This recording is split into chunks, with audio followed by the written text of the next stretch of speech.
Buenas noches. El COVID-19 no solamente deja secuelas físicas y psicológicas a quienes han sufrido la enfermedad.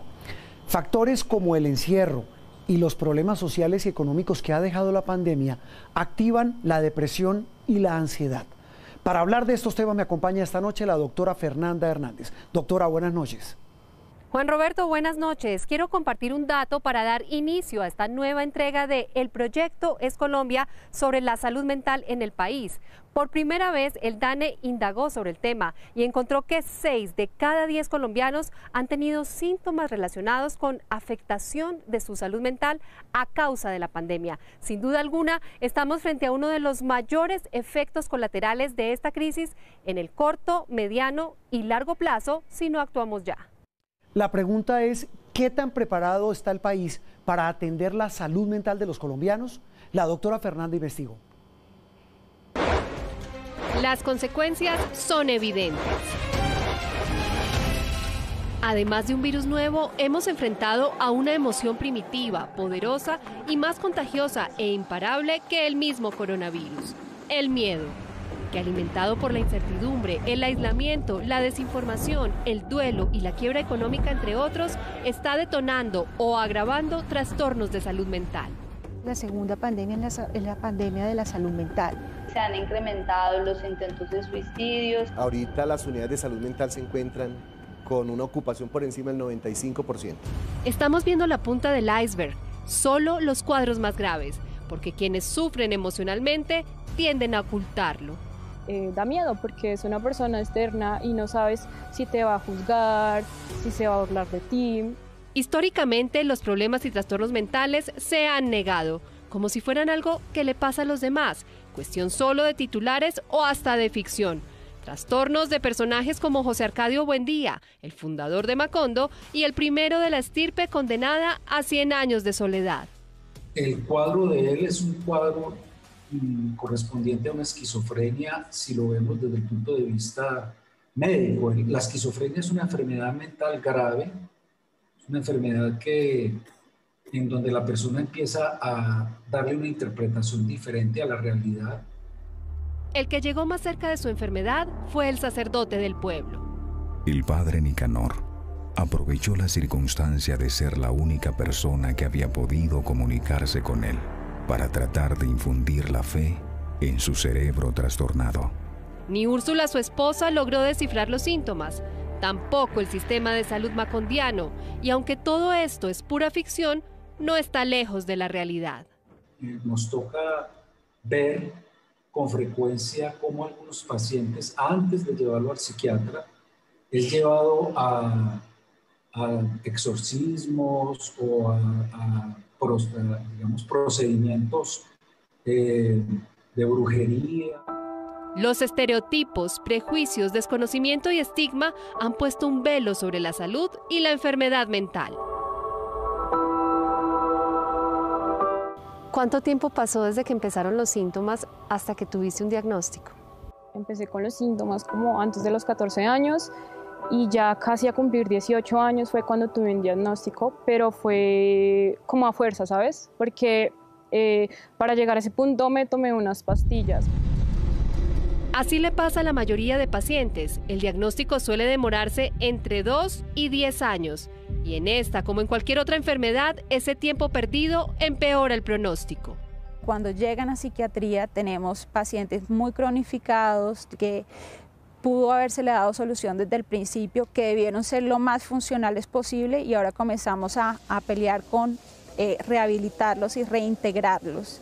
Desafortunadamente, cuando vemos que ya llegan esos cuadros instaurados y podemos ver la historia clínica del paciente, pues de todas maneras sí es doloroso ver que esto sí se había podido evitar. Sin duda, otra hubiera sido la historia de José Arcadio y, por supuesto, de Macondo si él hubiera recibido tratamiento a tiempo. Hubiera podido volver a sus ideas, digamos, centradas en la realidad, hubiera podido tener una vida congruente, digamos, con su entorno social. Programas de promoción de la salud mental desde la infancia y de prevención, tratamiento y rehabilitación de la enfermedad mental pueden evitar la enorme carga individual, familiar, social y financiera. Pero una cosa es lo que se debe hacer y otra la que se está haciendo. Nosotros tenemos una atención primaria en salud mental triste, pobre. Hay que darle un enfoque más comunitario a la salud mental, donde se dé integralidad al paciente y no esperar a que nos lleguen los intentos de suicidio para poner el remedio. La atención en salud mental se ha limitado al hospital, cuando este debería ser la última opción, como se firmó en la Declaración de Caracas en 1990. Que la atención psiquiátrica convencional no permite alcanzar los objetivos compatibles con una atención comunitaria, descentralizada, participativa, integral, continua y preventiva. Incluso en ese enfoque miope y tardío de la atención hospitalaria de la enfermedad mental, estamos fallando.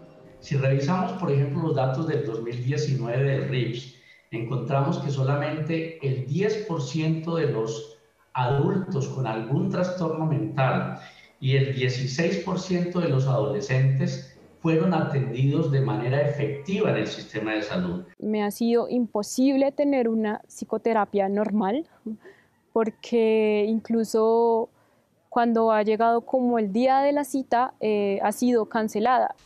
Esto no debería pasar, entre otras porque después de muchas políticas, sentencias, resoluciones y decretos y con las mejores intenciones, en el año 2013 se promulgó una amplia y completa ley de salud mental.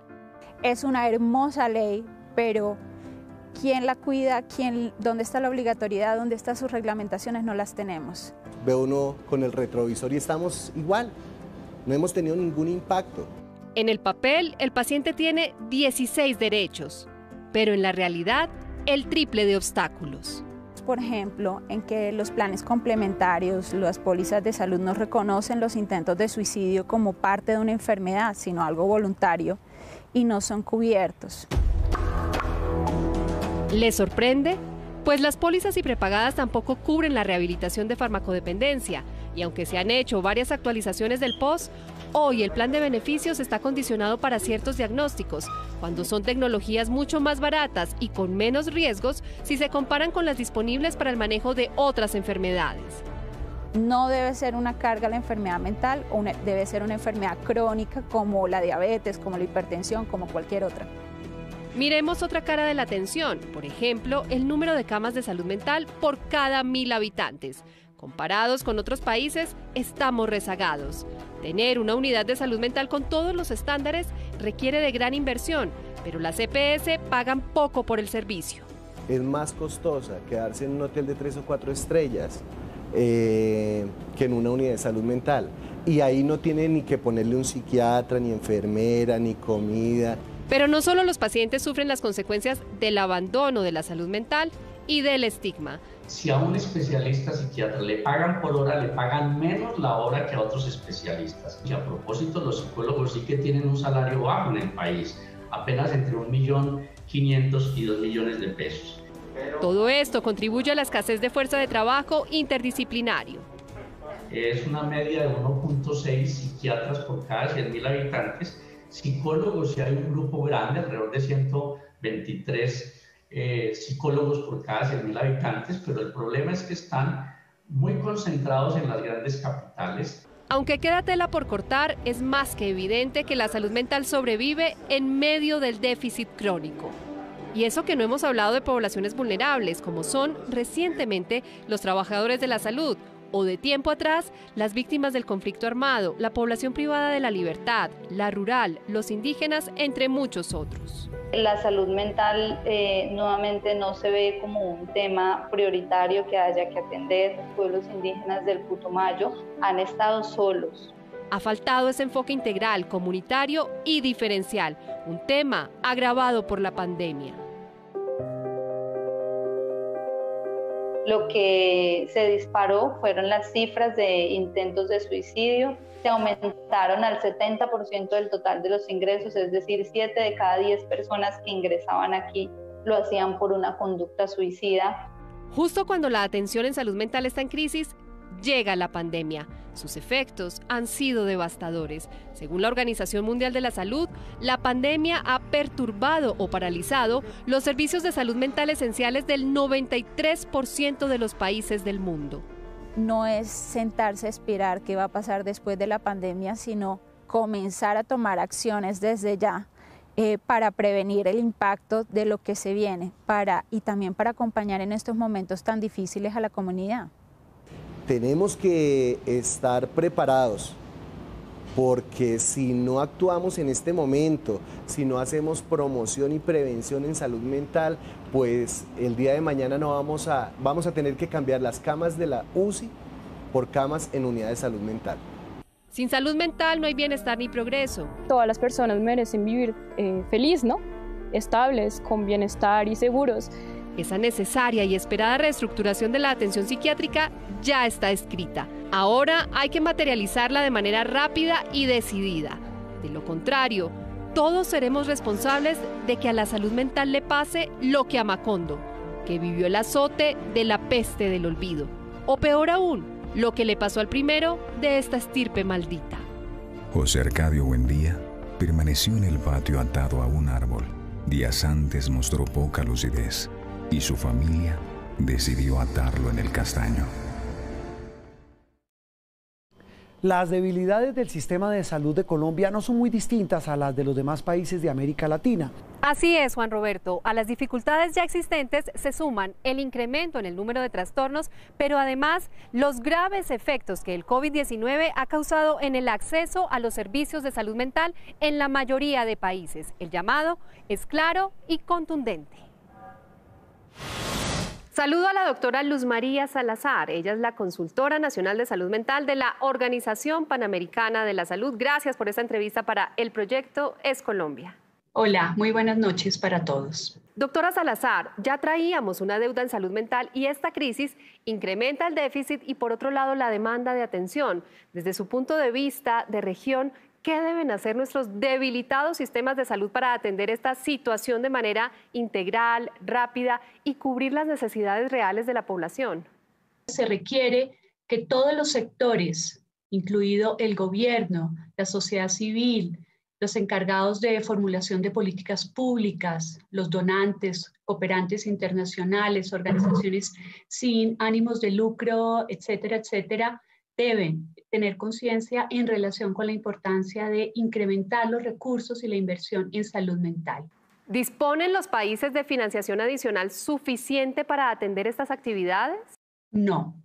La Organización Mundial de la Salud llevó a cabo un estudio entre los meses de junio y agosto de este año y encontró evidencias muy importantes en relación a que definitivamente más del 60% de los países estaban demostrando que los servicios de salud mental realmente no estaban preparados para una respuesta oportuna en relación con la exacerbación de los problemas y los trastornos en salud mental. 3/4 partes de los países que hacen parte del estudio señalaron que además había muy poca preparación por parte de otros sectores como el sector de la educación, los lugares de trabajo para realmente brindar un soporte en relación con la respuesta a personas con dificultades o con riesgos en la salud mental. Doctora Salazar, tenemos un enorme enemigo que es el estigma que lleva a la discriminación a todo nivel. Desde su experiencia, ¿cuál puede ser la fórmula para combatirlo de manera efectiva? Mira, la evidencia en términos generales señala que una estrategia fundamental para trabajar el tema relacionado con el estigma y la discriminación es contar con una información clara, veraz, oportuna, como una clave importante para prevenir el estigma. La forma en que nos comunicamos es vital y que, por supuesto, nos den a nosotros elementos para cuidarnos, para asumir cuidado responsable, una comunicación que tenga principios relacionados con la solidaridad, con el altruismo, el cuidado, el respeto por el otro. Doctora Salazar, uno de los legados de esta crisis tiene que ver con la telemedicina, que puede ser una solución para las regiones alejadas y para aliviar un poco el déficit, a pesar de que en psiquiatría ese contacto directo es fundamental.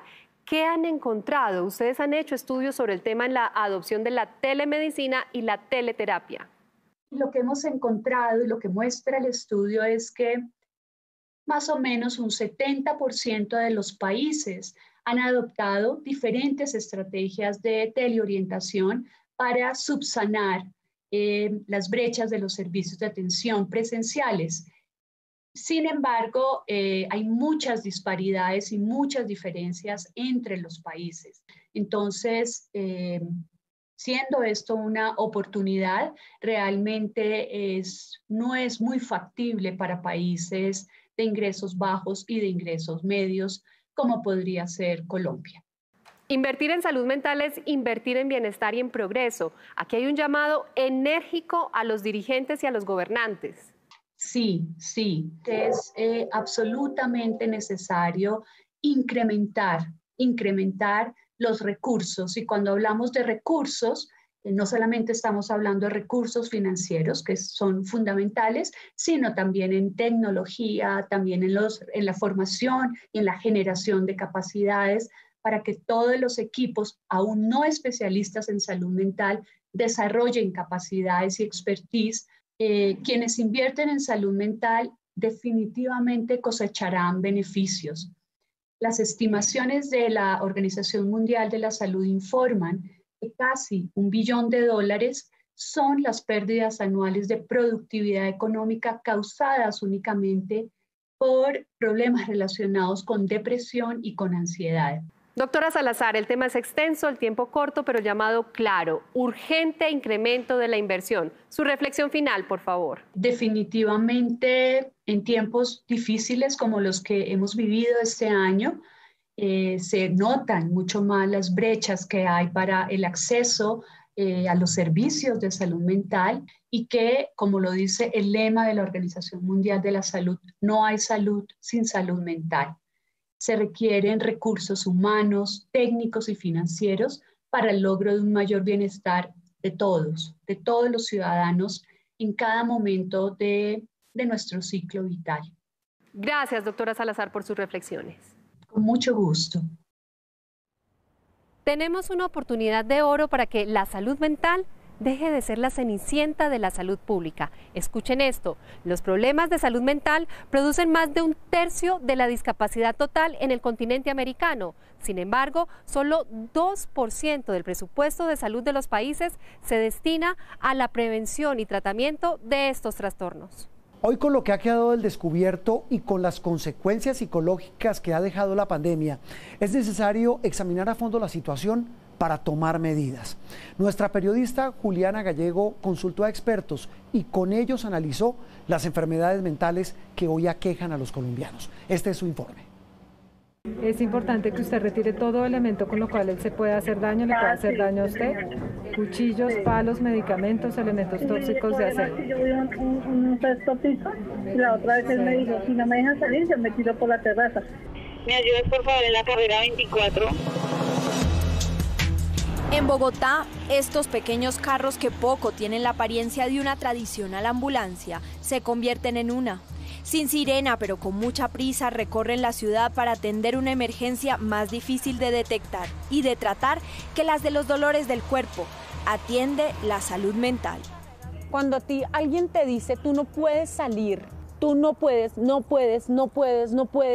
eso se vuelve un círculo vicioso que te lleva hasta, no sé, es hasta penoso decirlo, días de ni siquiera levantarte o bañarte.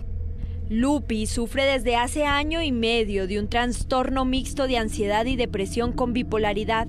La enfermedad la ha llevado a estar 5 veces internada en la clínica por largos periodos. El último, durante el encierro de la cuarentena, duró 29 infinitos días. Estar tan encerrada, tan sin poder hacer nada, entonces eso, empiezas a tener mucha ansiedad, empiezas a no dormir. El no dormir te trae alucinaciones, las alucinaciones te traen más ansiedad y entonces viene más depresión. Durante la pandemia en la Clínica Montserrat, una de las más importantes en enfermedades de salud mental del país, las citas por causa de encierro, ansiedad y depresión aumentaron considerablemente. A la fecha, por ejemplo, de los 65 internos, el 40% lo están en situaciones derivadas del confinamiento. Las preocupaciones laborales, las preocupaciones económicas, gente que tuvo que perder su trabajo, gente que tuvo que cerrar su negocio, Todo eso empezó a notarse en la consulta prioritaria, que es la consulta de urgencias de nosotros.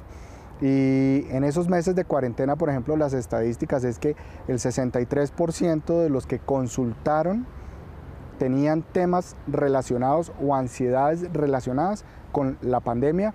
Buenas tardes, le hablamos de Secretaría de Salud, Área de Salud. Por todos estos motivos, la línea 106, especializada en brindar apoyo de salud a la comunidad, derivada de la línea 123, debió implementar una nueva modalidad, equipos de atención mental y apoyo psicológico. La línea 123 se ha saturado de llamadas. Nosotros pasamos de 160 personas que teníamos a 530 atendiendo la línea 123. Ha habido meses en las cuales hemos recibido 4.800 llamadas promedio día, cuando normalmente nuestro promedio de llamadas eran 1.400 llamadas por día. Porque me parece que es bonito que todo esto que nos... Para la psiquiatra Yaira Guzmán, experta en salud mental, los seres humanos necesitan de resiliencia, es decir, haber pasado por momentos duros en la vida y haberlos superado para poder enfrentar mejor el encierro. En ese momento, cada uno saca esas capacidades que tiene para decir, bueno, un tiempo va a estar triste o angustiado, deja de dormir, bueno, lo que sea, y se adapta, ¿sí? El problema es que esta adaptación está llevando demasiado tiempo y cada vez pasan cosas nuevas, ¿sí? Entonces eso implica que cada vez tengas que ir buscando nuevas estrategias, nuevas cosas. Pero es que después de un tiempo prolongado de encierro, las personas con tendencia a padecer desórdenes mentales empezaron a perder la capacidad de sentir placer por cocinar, por trabajar, por comerse un chocolate e incluso por ver una serie. La situación durante este tiempo de incertidumbre, sin duda, fue más aguda para el personal de la salud, que tuvo que hacerle frente al enemigo invisible sin saber realmente a qué se enfrentaba. Yo tuve compañeros con los que estuve compartiendo COVID y gente que estuvo muy mala y unos compañeros que murieron lastimosamente, como médicos de urgencias, amigos, conocidos y... ¿qué va a pasar conmigo? El personal de salud que sufrió de COVID-19 pasó por una UCI y volvió a trabajar, regresó golpeado, y no solo físicamente, sino con secuelas emocionales y de salud mental. Llegan con miedos, ¿no? Porque se sabe que posiblemente las defensas que tengan no sean siempre y puedan volverse a contagiar, y tienen que volver a vivir todo lo que vivieron.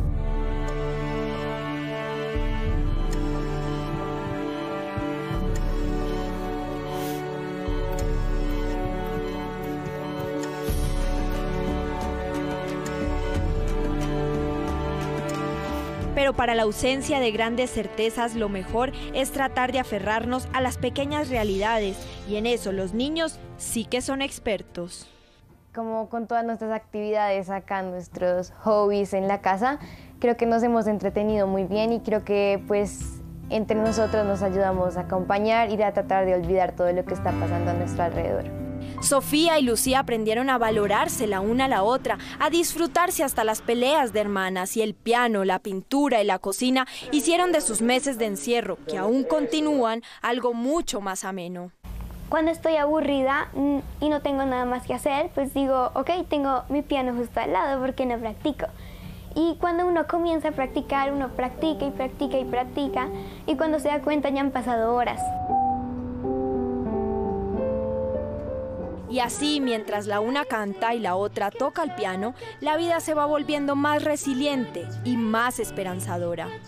Y en cada segundo puede pasar cosas malas o buenas, pero tienen que valorar todo lo que vaya a pasar y todo lo que tengamos, porque todo esto algún día pues se va a acabar. Las lecciones de los más pequeños y la gran responsabilidad de los adultos y papás, que para la psiquiatra Juanita Alarcón se están jugando su partido más importante en la educación de los hijos en este momento. Aceptemos que sí, hay un riesgo. Yo no voy a decir que no, estoy lejos de decir que no existe el riesgo y que hay enfermos y que esto es una realidad, ¿sí? Pero es cómo se lo estamos pintando a nuestros niños, ¿verdad? Es más bien, creemos y busquemos la solidaridad. De aquí puede salir una cosa diferentísima incluso y muy bonita, es en vez de tenerle miedo al otro, es entendamos al otro. La enseñanza más sana de toda la pandemia, sin duda alguna, será haber puesto la salud mental dentro de las conversaciones de las familias, de los amigos y, lo más importante, de los gobiernos. Que deje de ser un tabú. Eso es lo que más le recomienda Lupi a todos los que, como ella, han luchado por años solos y en silencio. Que busquen ayuda igual, porque puede ser que ese encierro o el no poder estar fuera de su casa, no poder hacer lo que hacen a diario, pudo exacerbar muchas cosas que ni siquiera sabían que tenían, ¿no? O sea, hay muchísimas soluciones para el tema. La idea es no quedarse callados. Y desaferrarse a todo aquello que no se puede controlar y aferrarse a todo lo que sí nos pertenece, como la familia, la capacidad de cuidar la salud, la vida espiritual y la vida. Para profundizar sobre las enfermedades mentales de los colombianos y sobre los problemas que en esa materia nos dejó la pandemia, buscamos al doctor Carlos Gómez. El doctor Gómez es médico psiquiatra, decano de la Facultad de Medicina de la Universidad Javeriana y profesor del Departamento de Epidemiología Clínica y del Departamento de Psiquiatría y Salud Mental de dicha universidad. Carlos Gómez nos habla de la forma como los cambios en la rutina han afectado psicológica y socialmente a la gente y de los trastornos que todo eso ha producido en la población, especialmente la más joven. Doctor Gómez, viendo ese cuadro clínico de los colombianos y su salud mental, basado en la encuesta que ustedes realizaron, que tiene una cobertura enorme, basado en los estudios que ustedes realizan, hoy, ¿cuál es ese cuadro clínico de la salud mental de los colombianos? Antes de la pandemia había ya una crisis en salud mental. En el Estudio Nacional de Salud Mental que lideró la universidad y que lideramos con nuestro grupo, hicimos un aparte muy especial dependiendo del ciclo vital y dependiendo de si alguien tenía problemas, es decir, no patologías, pero dificultades, o tenía trastornos que son, digamos, ya enfermedades o algo que requiere una intervención más aguda. En materia de trastornos se hizo algunas de las enfermedades típicas que hay en niños y se encontró en las más típicas que de cada 100 niños había 5 que podían presentar en un momento dado una dificultad. Esto en materia de niños. En materia de adolescentes, igualmente se esbozó las problemáticas típicas del adolescente, encontrándose que básicamente de cada 100 adolescentes, en 15 de ellos se encontraba alguna dificultad, no un trastorno. Pero cuando pasamos a hacer los trastornos, encontramos que la depresión, la ansiedad, el abuso de alcohol, entre otras, representaban más o menos que de cada 100 adolescentes, 7 de ellos podrían presentar un problema o un trastorno que requiriese algún tipo de intervención. En materia de adultos, lo típico que habitualmente se ha encontrado, que la depresión es lo más frecuente, encontrándose que básicamente un 5%, 5 de cada 100 personas pueden presentar depresión.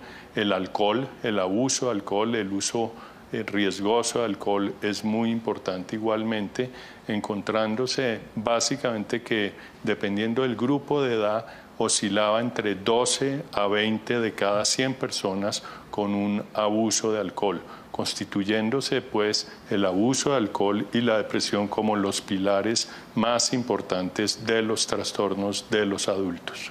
Mire, usted menciona y quisiera que fuéramos por parte del doctor Gómez, niños, jóvenes y adultos. En el caso de los niños, que usted dice que venían con un cuadro complejo antes de la pandemia, ahora después de esa pandemia y de la incertidumbre que tenemos, ¿qué tanto se han exacerbado esos trastornos, esas dificultades que usted menciona en el caso puntual de los niños? Muy importante tu pregunta. La desescolarización ha llevado a un cambio muy grande. Todos los niños dejaron de ir en un momento dado a su escuela, en un sitio que los protegía mucho alrededor de tener relaciones sociales, tener actividades deportivas, tener aprendizajes nuevos, estar mucho más activo y dependiendo del estrato socioeconómico se ha sufrido diferentemente. Algunos niños han tenido mayores posibilidades de tener virtualización, entre tanto que otros tienen mucha menor opción o inclusive de tener que rotar el computador para ver a qué clase va alguno u otro. Todo esto de no estar escolarizados ha llevado a dificultades que se empezaron a manifestar inicialmente por miedo de todos, no solo de los niños, de los adultos, de los adolescentes, mucho temor a enfermar, mucho temor a morir. Se veían muchas escenas complicadas inicialmente, tú recordarás en los noticieros, los videos, las cosas que se presentaban, y hubo mucho temor, mucha incertidumbre, mucha falta de control, mucha sensación de que podría atacarlos a ellos o a nosotros. Y esto todo se ha representado en un cambio muy grande.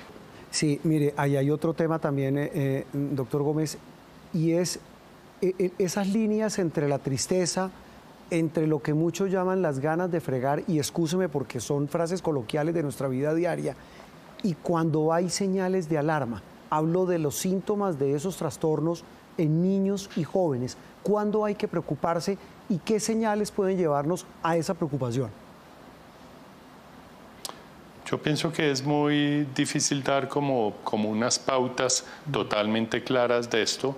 Sin embargo, si un niño tiene muchas dificultades de dormir, si un niño tiene mucha irritabilidad, o un joven o un niño tiene muchas dificultades de atender algo y estar rondando por todos lados sin poder centralizarse en algo o atender algo, o si él mismo expresa los miedos, como lo están expresando muchos niños, de salir a la calle, de entrar de nuevo a la socialización que se está invitando a través de algunos colegios, por ejemplo. Esto debe hacernos pensar en que hay algo andando mal. ¿Esas secuelas ya son una realidad? ¿Va a haber realmente unos efectos de aquí en adelante de mediano y largo plazo? Sí, a ver, epidemiológicamente se han descrito 4 olas en una pandemia. La cuarta pandemia o la cuarta ola grande, que es una pandemia, y debido a eso el lapsus, es todo lo que tiene que ver con el incremento de problemas psicosociales, de problemas mentales a raíz de todo lo que tú comentas. Y ahí yo creo que tal vez va a ser fundamental, el doctor Gómez, para terminar, la forma como la sociedad, el Estado y el sistema de salud asuma la seriedad de darle el lugar que corresponde al tratamiento de la salud mental de los colombianos. Sí, esto es muy importante, como tú dices. Afortunadamente pensamos que hay cosas muy buenas también, digamos, paradójicamente alrededor de la pandemia. Los sentimientos de solidaridad, de empatía, de cuidado por el otro, de que yo te cuido a ti y tú me cuidas a mí, de que tenemos que participar todos en salir adelante, van a ser muy importantes al momento de intervenir en esto.